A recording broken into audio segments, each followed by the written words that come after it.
Sir ನಮಸ್ಕಾರ. ನಮಸ್ಕಾರ. ನಿಮ್ಮ ಪರಿಚಯ ಮಾಡ್ಕೊಳ್ಳಿ ಸರ್. ನನ್ನ ಹೆಸರು ಅಭಿಷೇಕ್ ಗದಗ್ ಅಂತೇಳಿ, ವೃತ್ತಿ ರಂಗಭೂಮಿ ಕಲಾವಿದ. ನಾನು ಇಲ್ಲಿ ಸೌಂಡ್ ವರ್ಕ್ ಮಾಡ್ತೀನಿ ವಿತ್ ಲೈಟಿಂಗ್ಸು, ಆಮೇಲೆ ಪಾಲ್ಟು ಮಾಡ್ತೀನಿ. ಎಷ್ಟು ವರ್ಷದಿಂದ ಇದೆ ನಾನು ಬಂದು 6 ವರ್ಷ ಆಯ್ತು. ಅಂದ್ರೆ ಪಾರ್ಟ್ ಮಾಡೋದಕ್ಕೆ ಯಾವಾಗ ಸ್ಟಾರ್ಟ್ ಇವಾಗ 3 ವರ್ಷ ಆಯ್ತು ಪ್ರೆಸೆಂಟ್. ಏನ್ ಕ್ಯಾರೆಕ್ಟರ್ ಮಾಡ್ತೀರಾ? ಆಲ್ರೌಂಡ್ ಅಣ್ಣ. ಕಾಮಿಡಿ ಅಂದ್ರೆ ಕಾಮಿಡಿ, ಪೀಸ್ ಅಂದ್ರೆ ಪೀಸು, ತಂದೆ ಕ್ಯಾರೆಕ್ಟ್ರು, ಆಮೇಲೆ ಹೀರೋ ಕ್ಯಾರೆಕ್ಟ್ರು, ವಿಲನ್ ಎಲ್ಲ ಆಲ್ರೌಂಡ್. ನಿಮ್ದು ಫ್ಯಾಮಿಲಿ? ನಮ್ದು ಫ್ಯಾಮಿಲಿ, ನಮ್ಮ ಅಜ್ಜನೂ ಇಲ್ಲೇ ವೈರಿಂಗ್ ಮಾಡ್ತಿದ್ರು. ನಾವು ಫಸ್ಟ್ಗೆ ಅವರು ಸೌಂಡ್ ವರ್ಕು ಲೈಟಿಂಗ್ಸ್ ಮಾಡ್ತಿದ್ರು. ನಮ್ಮ ತಾಯಿಯವರು ಕೂಡ ಇಲ್ಲೇ ಇದ್ರು. ಅವರು ಕಲಾವಿದರು? ಕಲಾವಿದ್ರ. ಅವ್ರ ಹೆಸರು ಪುಷ್ಪ ಅಂತ, ಅವರು ಕಲಾವಿದರು. ಅವರು ಬೇರೆ ಕಡೆ ಮಾಡ್ತಾರೆ, ಇಲ್ಲ ಮಾಡ್ತಾರೆ? ಇಲ್ಲೂ ಮಾಡ್ತಾರಣ್ಣ, ಮತ್ತೆ ಬೇರೆ ಕಡೆನೂ ಹೋಗ್ತಾರೆ. ಇಲ್ಲಿ ಗ್ಯಾಪ್ ಇದ್ದಾಗ ಅಲ್ಲಿ ಹೋಗ್ತಾರೆ ಬೇರೆ ಕಡೆ. ನೀವೇನು ರಂಗಭೂಮಿಲೇ ಇರ್ಬೇಕಂತ? ಇಲ್ಲಣ್ಣ, ಎಜುಕೇಶನ್ ಮಾಡ್ತಾ ಇದ್ವಿ. SLC ಮುಗಿಸಿದ್ವಿ. SLC ಮುಗಿಸಿದಾಗ ಒಂದ್ ಸ್ವಲ್ಪ ಪ್ರಾಬ್ಲಮ್ಸ್ ಬಂದ್ವು, ಅಮೌಂಟ್ ಸಿಗ್ಲಾರ್ದಕ್ಕೆ ಮುಂದೆ ಎಜುಕೇಶನ್ ಮಾಡ್ಲಿಲ್ಲ. ಇದಕ್ಕೆ ಬಂದ್ಬಿಟ್ಟು ಫೀಲ್ಡಿಗೆ. ಅಂದ್ರೆ ಕಂಟಿನ್ಯೂ ಇದ್ರಲ್ಲಿ ಮಾಡ್ಬೇಕಂತ ಬೇರೆ? ಇನ್ನು ಬೇರೆ ಐತಣ್ಣ, ಯಾವ್ದಾದ್ರು ಸಿಕ್ಕಿದ್ರೆ ಮಾಡ್ಬೇಕಂತ ಐತಿ. ಜಾಬ್ ಆ ಥರ ಕೆಲಸ?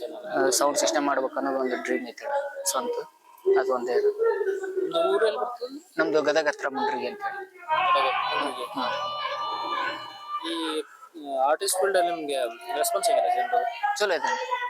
ಏನೇ ತಪ್ಪು ಮಾಡ್ಲಿ, ಏನೇ ಇರ್ಲಿ, ಹಿರಿಯ ಕಲಾವಿದರು ನಮ್ಮನ್ನ ಸಪೋರ್ಟ್ ಮಾಡ್ತಾರೆ. ಅದು ಹಾಗಲ್ಲಪ್ಪ ಈಗ ಅಂತ ತಿದ್ದಿ ಹೇಳ್ತಾರೆ. ಚಲೋ ಇದೆ. ಹೆಂಗಿದೆ ಇಲ್ಲ ಊರಲ್ಲಿ ರೆಸ್ಪಾನ್ಸ್ ಚಲೋ ಇದೆ ಅಲ್ಲಿ. ಒಬ್ಬ ಕಲಾವಿದನಪ್ಪ ನಮ್ಮೂರವನೇ ಅಂತೇಳಿ ಹೆಮ್ಮೆ ಇದೆ. ಎಲ್ಲ ಚಲೋ ಇದೆ ಅಣ್ಣ. ಈಗ ನಾಟಕ ಕಂಪನಿ ಮತ್ತೆ ಇದಕ್ಕೆ ಯುವಕರು ಹೋಗಲ್ಲ ಅಂತ? ಹೌದಣ್ಣ, ಇವಾಗ ಹೊಸ ಪೀಳಿಗೆಗಳು ಬರ್ತಾ ಇಲ್ಲ. ಅಂದ್ರೆ ಇವಾಗ ಎಲ್ಲರೂ ಬರೀ ಎಜುಕೇಶನ್, ಈ ಕಲಾವಿದ್ರ ಮಕ್ಕಳುಗಳು ಏನ್ ಮಾಡ್ತಾ ಇದಾರೆ, ಬರೀ ಎಜುಕೇಶನ್ ಕಲಿಸ್ತಾ ಇದ್ದಾರೆ. ಬಟ್ ಇಲ್ಲಿ ಬರ್ತಾ ಇಲ್ಲ. ನಮ್ಮಂತವ್ರೆ ನಾವು ಅನಾನುಕೂಲಕವಾಗಿ ಬಂದಿರ್ತೀವಿ ಅಣ್ಣ, ದುಡಿಯಾಕಂತ. ಹಿಂಗ್ ನಾವು ಬಂದವ್ರೆ. ಈಗ ಇದು ನಮ್ಮ ಎಲ್ಲಿ ಲಾಸ್ಟ್ ಆಗುತ್ತೋ ಅಂತ ನನಗನ್ಸುತ್ತೆ. ಇನ್ನು ಬರ್ತಾರೋ ಇಲ್ಲೋ ಹೊಸಬ್ರು ಅಂತಾನು ಗೊತ್ತಿಲ್ಲ. ಯಾರು ಬರಾಕುತ್ತಿಲ್ಲ. ಕಷ್ಟ ಇದೆ ಅಂತ? ಬಹಳ ಕಷ್ಟ ಇದೆ ಅಣ್ಣ. ಒಂದ್ ಕಂಪನಿ ನೋಡೋದು ಸೋದು ತುಂಬಾ ಕಷ್ಟ. ಒಂದ್ ಆನೆ ಸಾಕ್ದಂಗೆ ಅಣ್ಣ. ಅಷ್ಟು ಕಲಾವಿದರನ್ನ ಸಾಕ್ಬೇಕು. ಇಲ್ಲಿ ಏನಿಲ್ಲ ಅಂದ್ರೆ 25 ಜನ ಕಲಾವಿದರು, ವರ್ಕರ್ಸ್ ಎಲ್ಲರೂ ಸೇರಿ. ಖರ್ಚು ಸುಮಾರು? ಅಣ್ಣ, ಸುಮಾರು ಬರ್ತಾರೆ. ಖರ್ಚು ಬಹಳ ಬರ್ತಾರೆ. ಇವಾಗ ಕಲಾವಿದರಿಗೆ ಪೇಮೆಂಟ್ ಎಲ್ಲ ಅಂದ್ರೆ ಸಾಕಾಗತ್ತ? ಅದು ಅವ್ರವ್ರು ಇದ್ರ ಮೇಲೆ ಇರ್ತಾನೆ. ಜೀವನ ಮಾಡೋದು ಲೆಕ್ಕದಲ್ಲಿ ಸಾಕಾಗೋದು? ಸಾಲಲ್ಲಣ್ಣ, ಆದ್ರೂ ಏನ್ ಮಾಡಕ್ ಬರೋದಿಲ್ಲ. ಈಗ ಯಾಕಂದ್ರೆ ಅಣ್ಣ, ಕಲೆಕ್ಷನ್ ಆಯ್ತಂದ್ರೆ ಮಾಲಕರು ಕೊಡ್ತಾರಣ್ಣ. ಅದನ್ನ ಇಟ್ಕೊಂಡು ನಾವು ಮಾಡ್ತಿರ್ತೀವಿ. ಬಟ್ ಇವತ್ತು ಕಲೆಕ್ಷನ್ ಆಗಲಿಲ್ಲ, ಇವತ್ತು ಪೇಮೆಂಟ್ ಸಿಗಲ್ಲ. ಮತ್ತೆ ಕಲೆಕ್ಷನ್ ಆದಾಗ್ಲೇ ಕೇಳ್ಬೇಕು ನಾವು, ಅಲ್ಲಿ ತನಕ ನಿಂದಿರ್ಬೇಕಾಗುತ್ತೆ.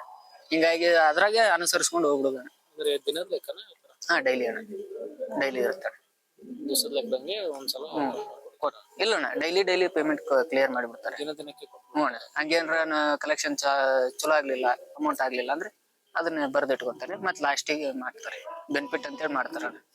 ಅವಾಗ ಮಾಡ್ದಾಗ ಕೊಡ್ತಾರೆ. ಒಂದೊಂದ್ ಕಡೆ ಊರಲ್ಲಿ ಎಷ್ಟು ದಿವಸ? ಒಂದೊಂದ್ ಕಡೆ ಅಣ್ಣ, ಅಲ್ಲಿ ವಾತಾವರಣದ ಮ್ಯಾಗ ಹೋಗುತ್ತಣ್ಣ.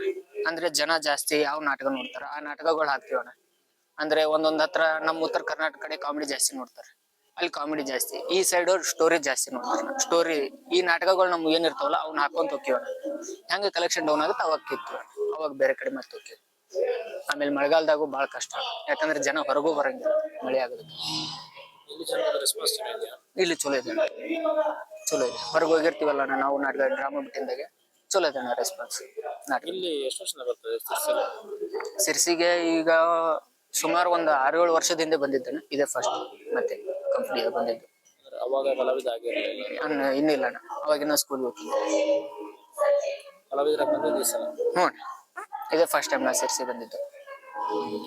ಏನ್ ಹೇಳೋದಕ್ಕೆ ಇಷ್ಟಪಡ್ತೀನಿ ಆಡಿಯನ್ಸ್ಗೆ? ಏನಿಲ್ಲ ರೀ, ಬಡ ಕಲಾವಿದ ಬೆಳೆಸಿರಿ, ಪ್ರೋತ್ಸಾಹಿಸ್ರಿ ಅಂತೇಳಿ ಕೇಳ್ಕೊಂತೀನಿ ಅಷ್ಟೇ. Thank you.